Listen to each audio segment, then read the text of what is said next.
Pakistan economic advisory March 2026۔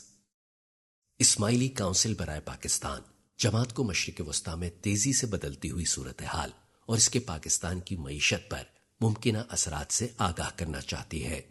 موجودہ حالات کے پیش نظر عالمی سطح پر توانائی کی قیمتوں میں اضافہ ہو رہا ہے، جس کے اثرات پاکستان پر زیادہ نمایاں ہو سکتے ہیں، کیونکہ ملک میں استعمال ہونے والے ایندھن کا بڑا حصہ درآمد کیا جاتا ہے۔ توانائی کے مہنگا ہونے کے نتیجے میں بجلی، ٹرانسپورٹ اور روزمرہ استعمال کی بنیادی اشیاء کی قیمتوں میں اضافہ متوقع ہے، جس سے آئندہ مہینوں میں مجموعی طور پر مہنگائی بڑھ سکتی ہے۔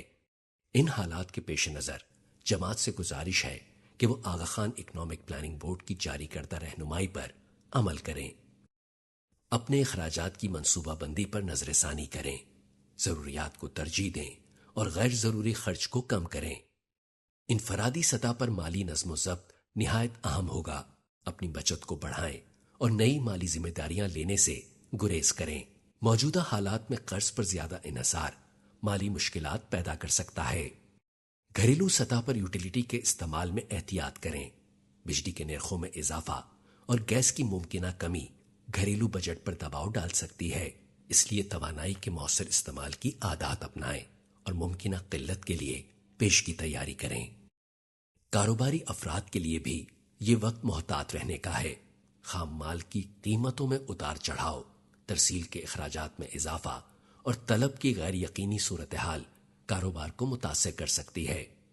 ایسے میں کاروباری افراد کو چاہیے کہ وہ نقد رقم کی دستیابی یقینی بنائیں، اخراجات پر قابو رکھیں اور استحکام کو ترجیح دیں۔ عالمی اور ملکی مالیاتی منڈیاں اس وقت غیر یقینی اتار چڑھاؤ کا شکار ہیں، جس کے اثرات کرنسی، قیمتوں اور سرمایہ کاری کے ماحول پر پڑ سکتے ہیں۔ محتاط رہیں، قیاس آرائی پر مبنی فیصلوں سے بچیں۔ غیر یقینی حالات میں دھوکہ دہی اور گمراہ کن سرمایہ کاری کی پیشکشوں میں بھی اضافہ ہو جاتا ہے، اس لیے جماعت کو خاص طور پر خبردار رہنے کی ضرورت ہے۔ ایسی اسکیمز اور آفرز سے دور رہیں جو یقینی منافع کا وعدہ کرتی ہوں، اور مالی فیصلوں میں صرف مستند اور قابل اعتماد ذرائع پر بھروسہ کریں۔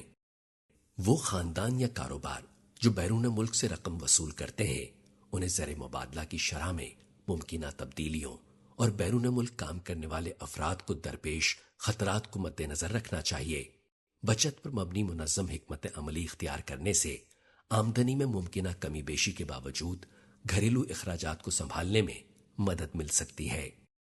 کونسل اس بات پر زور دیتی ہے کہ موجودہ حالات میں جماعت کو پرسکون رہتے ہوئے اپنی آگاہی اور تیاری میں اضافہ کرنا چاہیے۔